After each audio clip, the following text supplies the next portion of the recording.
Hi అండి, నేను మీ lucky మిరియాల. ఎంతో టేస్ట్ అయిన కరివేపాకు పల్లీలతో కారం రెడీ చేసుకుందామండి. కారానికి కరివేపాకుని ఇలా తీసుకొని శుభ్రంగా కడిగి ఫ్యాన్ కింద ఆరబెట్టుకోవాలండి.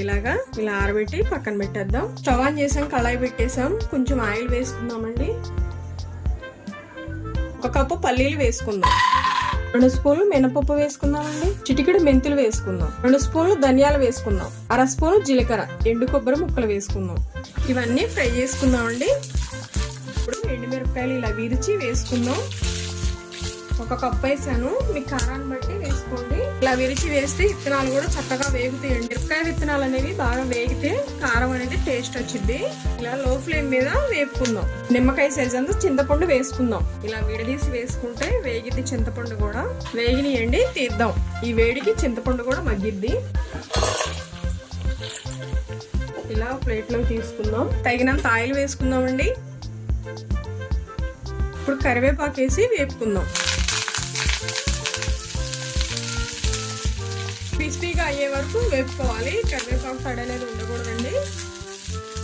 కొంచెం కొంచెంగా వేసి వేపుకుందాం. వేగిందండి, ప్లేట్లోకి తీద్దాం.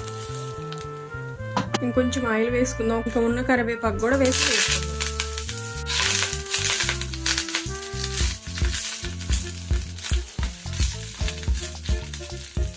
ఇలా వేగితే చాలండి.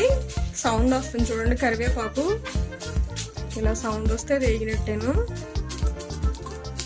ప్లేట్లో తీసుకుందాం. ఇలా విరిస్తే ఇలా విరగాలండి. ఇలా పొడైతే బాగా వేగినట్టు మనకి కరివేపాకు. ఇలా వేగింది కదా, పక్కన పెట్టేద్దాం. చల్లారినాక మిక్సీ వేసుకుందాం. ఇలా మిక్సీ జార్ తీసుకున్నాం కానీ ఇలా మిక్సీ వేసుకుందాం. ఇవన్నిటిని వేసుకొని తగినంత సాల్ట్ కూడా వేసుకుందామండి. వెల్లుల్లి కూడా వేసుకుందాం. ఇవి బరగ్గా మిక్సీ పట్టుకుందామండి. ఇలా బరగ్గా మిక్సీ పట్టుకుంటే చాలండి. ఇప్పుడు మనం కరివేపాకు కూడా వేసి మిక్సీ పట్టుకుందాం.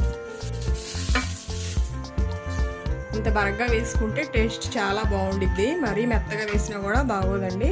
కరివేపాకు పల్లీలతో కారం రెడీ చేసుకున్నామండి. చాలా చాలా బాగుండిద్ది. రైస్లోకి, దోశలోకి, చపాతీలోకి చాలా చాలా బాగుండిద్దండి. జొన్న సంగటి, రాగి సంగటిలో కూడా చాలా బాగుండిద్ది. వీడియో నచ్చిందా? లైక్ చేయండి, షేర్ చేయండి, సబ్స్క్రైబ్ చేయండి.